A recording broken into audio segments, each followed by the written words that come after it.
السلام علیکم ورحمۃ اللہ وبرکاتہ۔ الحمد للہ الذي فضل سيدنا ومولانا محمد صلی اللہ تعالی علیہ وسلم يوم القیامة للمذنبین المتلوثین الخاطئین الحالکین شفیعا اما بعد، وقد قال الله تعالى في القرآن المجيد: أعوذ بالله من الشيطان الرجيم، قل هل يستوي الذين يعلمون والذين لا يعلمون، صدق الله العظيم وبلغنا رسوله النبي الكريم۔ میرے محترم سامعین کرام، اللہ تبارک و تعالیٰ کا بے انتہا فضل و کرم، اللہ تبارک و تعالیٰ نے ہم پر بے انتہا فضل و کرم کیا ہے۔ اس نے ہمیں پیدا فرمایا اپنے پیارے حبیب حضرت محمد مصطفیٰ صلی اللہ علیہ وسلم کی امت میں۔ اللہ تبارک و تعالیٰ ہر چیز سے باخبر ہے، وہ ہر چیز کو پیدا کرنے والا اور جاننے والا ہے۔ اس کی نظر سے کوئی چیز چھپی ہوئی نہیں ہے، وہ تمام کائناتوں میں ہر ذرے ذرے سے واقف ہے۔ اللہ تبارک و تعالی ہر چیز سے باخبر ہے۔ اللہ تبارک و تعالی کو نہ نیند آتی ہے نہ ہی اونگ آتی ہے، وہ ہمیشہ سے جاگتا رہتا ہے۔ اللہ تبارک و تعالی کبھی نہیں تھکتا، وہ اپنے کام کو پورا انجام دیتا ہے۔ وہ جس چیز کا ارادہ کرتا ہے تو بس فرما دیتا ہے ہو جا، تو وہ ہو جاتی ہے۔ سامعین کرام، ہم اس پاک پروردگار کی عبادت کرتے ہیں جس نے تمام جہانوں کو پیدا فرمایا، آپ کو اور ہمیں پیدا فرمایا۔ ہمارے لیے رزق کا انتظام وہی کرتا ہے۔ ہم جب صبح آنکھ کھولتے ہیں اور شام تک ہماری زندگی میں کیا کیا ہونے والا ہے، وہ ہر چیز سے باخبر ہے۔ وہ جانتا ہے ہمارے ساتھ کیا معاملات ہے، وہ ہمیں رزق پہنچاتا ہے، وہ ہماری حفاظت کرتا ہے۔ اسی کے ہاتھ تمام بادشاہت ہے۔ سامعین کرام، اگر ہم اللہ تبارک و تعالیٰ کی تعریف کرنے بیٹھ جائیں اور دنیا کے تمام درختوں کو قلم بنا لیں اور تمام سمندروں کو سیاہی بنا لیں، انک بنا لیں، اور اللہ تبارک و تعالیٰ کی بڑائی لکھنے بیٹھے، تو یہ تمام درخت ختم ہو جائیں گے، تمام سمندر سوکھ جائیں گے، لیکن اللہ تبارک و تعالیٰ کی تعریف کبھی ختم نہیں ہوگی، اس کی بڑائی کبھی ختم نہیں ہوگی۔ سامعین کرام، جب اللہ تبارک و تعالیٰ اتنا کریم ہے، اتنا رحیم ہے، تو ہمیں بھی چاہیے کہ ہم بے فکر رہیں ہماری زندگی کے معاملات سے، اسی کے بھروسے چھوڑ دیں کہ ہمارے ساتھ جو معاملات ہوں گے وہ اللہ تبارک و تعالیٰ کی رضا سے ہونے والے ہیں۔ ہمارا اچھا اللہ تبارک و تعالیٰ کی رضا سے ہوگا، ہمارا برا اللہ تبارک و تعالیٰ کی رضا سے ہوگا۔ اسی پر کامل یقین رکھیں، اسی پر امید رکھیں اور اسی پر بھروسہ رکھیں، اور اپنی زندگی کو اللہ تبارک و تعالیٰ کی طرف سپرد کر دیں۔ یعنی اللہ تبارک و تعالیٰ نے ہمیں جس طرح زندگی گزارنے کا حکم دیا ہے اس طریقے سے اپنی زندگی کو گزاریں۔ یہ سوچنا چھوڑ دیں کہ میں نماز پڑھنے جاؤں گا تو میرا فلاں کام بگڑ جائے گا، میں نماز پڑھنے جاؤں گا تو میرا فلاں کام رک جائے گا، میرے ہاتھوں پیروں میں درد ہو جائے گا، میری نیند پوری نہیں ہوگی۔ یہ تمام بہانے فضول ہیں. یاد رکھیے تمہیں نیند میں سلانے والا اللہ تبارک و تعالیٰ ہے. اگر اللہ تبارک و تعالیٰ چاہے تو ہمیں پرسکون نیند کبھی نہیں مل سکتی. اگر ہم معاشرے میں دیکھیں تو کئی لوگ ایسے ہیں جو رات میں بستر پر سوتے ہیں لیکن انہیں نیند نہیں آتی، وہ سو نہیں پاتے. اس کی وجہ کیا ہے؟ اس کا سبب کیا ہے؟ ان کے دل سے اللہ تبارک و تعالیٰ کی یاد اٹھ چکی ہے. اگر انسان دل میں دنیا کی پریشانیاں لے کر، دنیا کی ضرورتیں لے کر اگر سوئے گا تو اسے نیند نہیں آئے گی، اسے چین نہیں ملے گا. ہمیں چاہیے کہ اللہ تبارک و تعالیٰ پر کامل یقین رکھیں، اللہ تبارک و تعالیٰ کی یاد میں سویا کریں، اللہ تبارک و تعالیٰ کی یاد میں اٹھیں، تب جا کے ہمارے دلوں کو سکون ملے گا، ہم اپنی زندگی بہتر سے بہتر کر پائیں گے. آج ہم معاشرے میں دیکھ رہے ہیں، نوجوانوں کی حالت دیکھ رہے ہیں، بڑوں کی حالت دیکھ رہے ہیں. کوئی دل کا مریض ہے، کوئی ڈپریشن کا مریض ہے، طرح طرح کی بیماریاں آ رہی ہیں. سامعین کرام، یہ تمام بیماریاں ختم ہو جائے گی اگر انسان اپنی زندگی کو اللہ تبارک و تعالیٰ کے احکامات پر چلائے گا، اس کے حکم کے مطابق اپنی زندگی کو گزارے گا. سامعین کرام، آج ہم اللہ تبارک و تعالیٰ سے غافل ہیں تو ہمارے بچے بھی اللہ تبارک و تعالیٰ سے غافل ہو رہے ہیں، ہماری اولادیں اللہ تبارک و تعالیٰ سے غافل ہو رہی ہیں. آج کے نوجوان کو ہم کہیں گے کہ چلو نماز کو، تو وہ اس بات کو ہلکے میں لیتا ہے، اس کے دل پہ کوئی اثر نہیں ہوتا، اس کے دماغ میں کوئی فکر نہیں آتی. وجہ کیا ہے؟ کہ میرا باپ، میرا بڑا بھائی نماز کو اہمیت نہیں دیتا. اس کا مطلب یہ ہے کہ نماز کی کوئی حقیقت نہیں. سامعین کرام، جو بڑے کرتے ہیں بچوں میں وہی تاثرات آتے ہیں، جو بڑے کرتے ہیں بچوں میں وہی عادتیں آتی ہیں، وہی پسند اور ناپسند آتی ہے. جب ہمارے گھر میں ہم اردو میں بات کرتے ہیں تو بچے بھی جب بڑے ہوتے ہیں تو اردو میں بات کرتے ہیں. جب ہم ہر بات میں گالی کا استعمال کرتے ہیں تو بڑے ہو کے بچے بھی اپنی زبانوں پر گالیوں کا استعمال کرتے ہیں اور اسے عیب نہیں سمجھتے.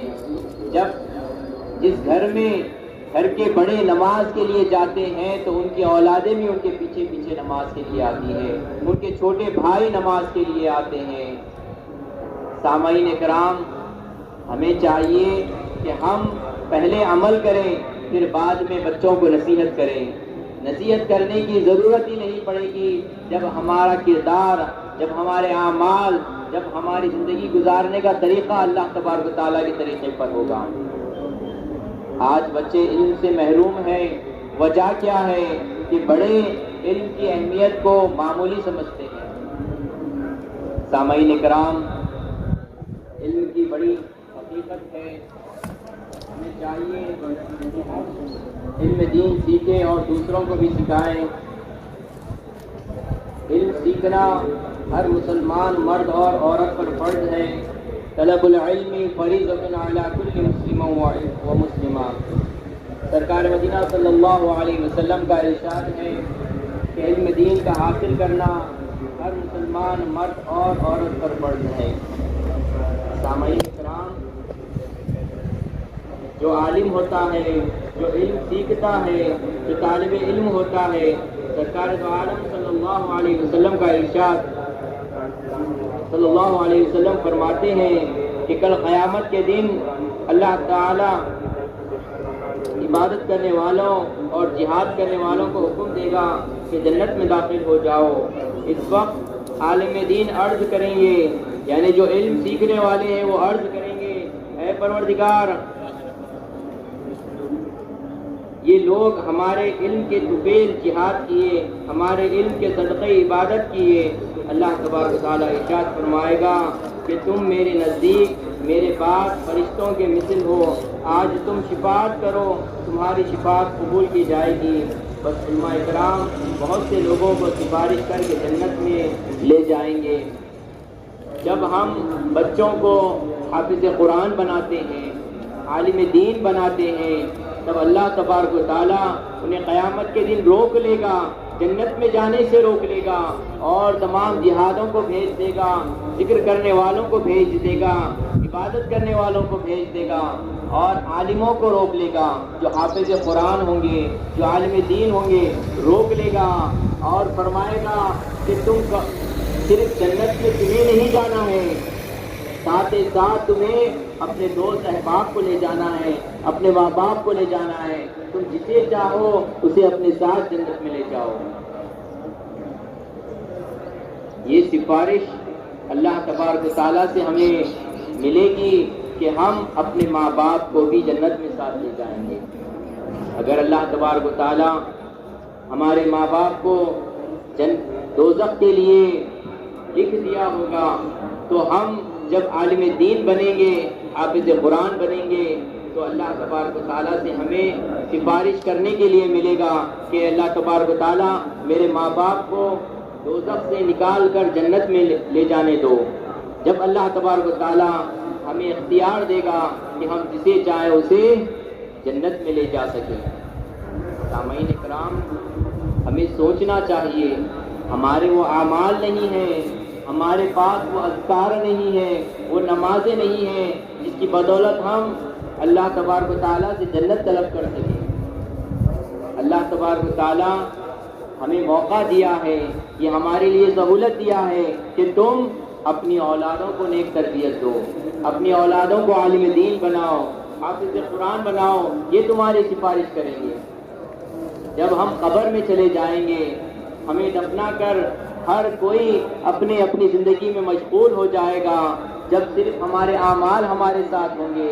اگر ہمارے پاس وہ اعمال نہیں رہیں گے کہ ہم دوزخ قبر کے عذاب سے بچ سکیں گے، تو اللہ تبارک و تعالیٰ ہماری اولادوں کو ذریعہ بنائے گا کہ ہم دوزخ سے بچ سکیں گے۔ سامعین کرام، جب ہماری اولاد دنیا میں اللہ تبارک و تعالیٰ کا ذکر کرے گی تو اللہ تبارک و تعالیٰ ہمارے قبر سے عذاب اٹھا لے گا۔ جب ہماری اولاد دنیا میں لوگوں کو صدقہ دے گی، بھوکوں کو کھانا کھلائے گی، ضرورت مندوں کی مدد کرے گی، تو اللہ تبارک و تعالیٰ ہمارے قبر سے ہمارے عذاب کم کر دے گا۔ سامعین کرام، یہ اولادوں کو اپنی لیے آخرت کا ذریعہ بنائیں، نہ کہ دنیا کا ذریعہ بنائیں۔ آج ہم معاشرے میں دیکھ رہے ہیں، لوگ یہ چاہتے ہیں کہ میری اولاد پڑھ لکھ کر دنیا میں ترقی کرے اور میرے لیے بڑھاپے میں سہارا بنے، میری پریشانی دور ہو، میرے کھانے پینے کا انتظام کر سکے۔ اسی مشغلے میں ہم اولاد کو دنیاوی تعلیم دے رہے ہیں، اعلیٰ سے اعلیٰ دنیا میں مقام دینے کی کوشش کر رہے ہیں۔ یاد رکھیے، ہمارے ہاتھوں میں جان ابھی باقی ہے، ہمارے پیروں میں قوت ہے، ہم دنیا کی زندگی کاٹ سکتے ہیں۔ اگر ہماری اولاد ہمارے ساتھ نہیں بھی ہو تو ہمیں رزق اللہ تبارک و تعالیٰ کی طرف سے مل جائے گا، لیکن کل قیامت کے دن جب ہمارے اعمال کم ہوں گے، جب ہمارے پاس کوئی نیک اعمال نہیں رہیں گے، تب ہمیں کوئی سہارا نہیں ہوگا سوائے ہمارے نیک اولاد کے۔ یہی نیک اولاد بنے گی جب ہم نیک اولاد کو دنیا میں قرآن پڑھائیں گے، عالم دین بنائیں گے، حافظ قرآن بنائیں گے، قیامت کے دن وہ ہمارا ہاتھ پکڑ کے ہمیں جنت کی طرف لے جائیں گے۔ یاد رکھیے، دنیا ختم ہونے والی ہے، دنیا فانی ہے، انسان 50 سال 60 سال 70 سال جیے گا، پھر اس کے بعد اس پر موت طاری ہو جائے گی، وہ قبر میں پہنچ جائے گا، لیکن قیامت کی زندگی ہمیشہ ہمیشہ کی ہے، وہاں پر موت نہیں آئے گی، وہاں پر اللہ تبارک و تعالیٰ موت کو بھی موت دے دے گا۔ وہاں کے ہمیں چاہیے کہ وہاں کی فکر کریں۔ دنیا میں زندگی جینا ہے، بے شک ہمیں کھانے کا انتظام کرنا ہے، اپنے بچوں کی پرورش کرنا ہے، لیکن اتنا بھی نہیں کہ ہم دنیا میں مصروف ہو جائیں اور اللہ تبارک و تعالیٰ کی عبادت چھوڑ دیں۔ ہمیں قیامت کی فکر کرنی چاہیے اور چھوٹے بھائیوں کو ایک تربیت دیں، یہ ہمیں قیامت کے دن کام آئے گا۔ سامعین کرام، آج نوجوان سے کہا جاتا ہے کہ جنازے کی نماز پڑھائیں تو وہ آگے نہیں بڑھتا. آج ہم معاشرے میں دیکھ رہے ہیں. ہمیں چاہیے کہ جنازے کی نماز جب کوئی شخص مر جاتا ہے تو اس کی اولاد جنازے کی نماز پڑھائے. آج ہم مسجد کے امام کو آگے بڑھا دیتے ہیں کہ امام صاحب آپ پڑھائیے. کوئی حافظ ہوتا ہے تو ہم اسے آگے کر دیتے ہیں. یاد رکھیے امام سے افضل، کسی حافظ سے افضل، کسی عالم سے افضل نماز جنازے کی اس کی اولاد پڑھانا ہے. کیونکہ اولاد کے اندر وہ درد موجود ہوتا ہے، اس کے اندر وہ تڑپ موجود ہوتی ہے، باپ کی جدائی کا غم موجود ہوتا ہے. وہ اپنے دل سے اپنے والد کے لیے نماز پڑھاتا ہے. اللہ تبارک و تعالیٰ کے یہاں قبولیت کا ذریعہ یہی ہے. سامعین اکرام، ہم دیکھ رہے ہیں کہ قبرستانوں میں قبروں پر جھاڑیں اٹھ چکی ہیں، قبریں پرانی ہو چکی ہیں، قبریں مٹنے پر آ چکی ہیں.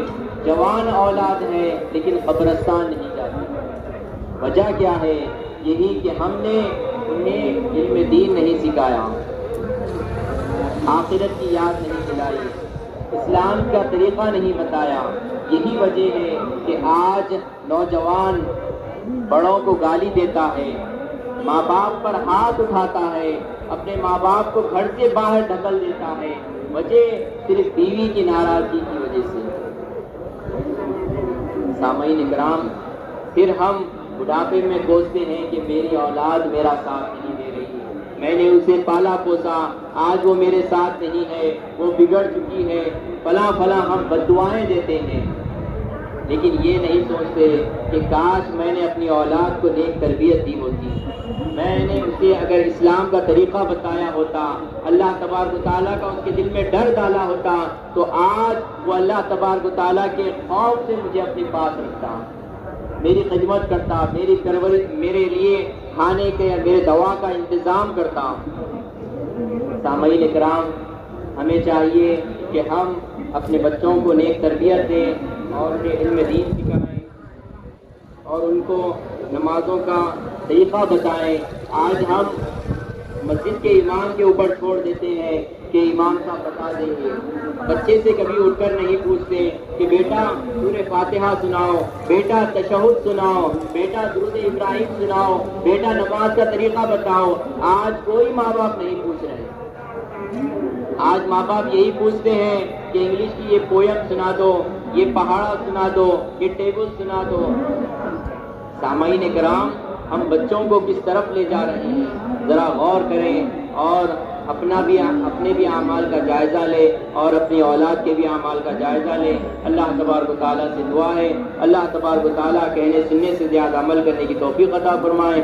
ہمارے صغیرہ کبیرہ گناہوں کو معاف فرمائے. جو پریشان حال ہیں ان کی پریشانیوں کو دور فرمائے. جو بے روزگار ہیں ان کو حلال کی روزی عطا فرمائے. جو بیمار ہیں ان کو شفا کاملہ عطا فرمائے. جو رزق کے لیے محنت کر رہے ہیں ان کی محنت میں اللہ تبارک و تعالیٰ برکت دے دے، انہیں کامیابی عطا کرے. جن کے والدین اس دنیا میں موجود ہیں ان کی خدمت کرنے والا بنا دے، ان کا فرما بردار بنا دے، ان کی خدمت کر کے جنت کے لیے اپنا سامان بنانے والا بنا دے. اللہ تبارک و تعالیٰ سے دعا ہے جن کے والدین اس دنیا سے گزر چکے ہیں ان کی مغفرت فرما، ان کے قبروں کو نور سے منور فرما، ان کے صغیرہ و کبیرہ گناہوں کو معاف فرما. وصلی اللہ تعالی علی خیر خلقہ سیدنا محمد وعلی آلہ وصحبہ وبارک وسلم. آمین. الحمد للہ رب العالمین.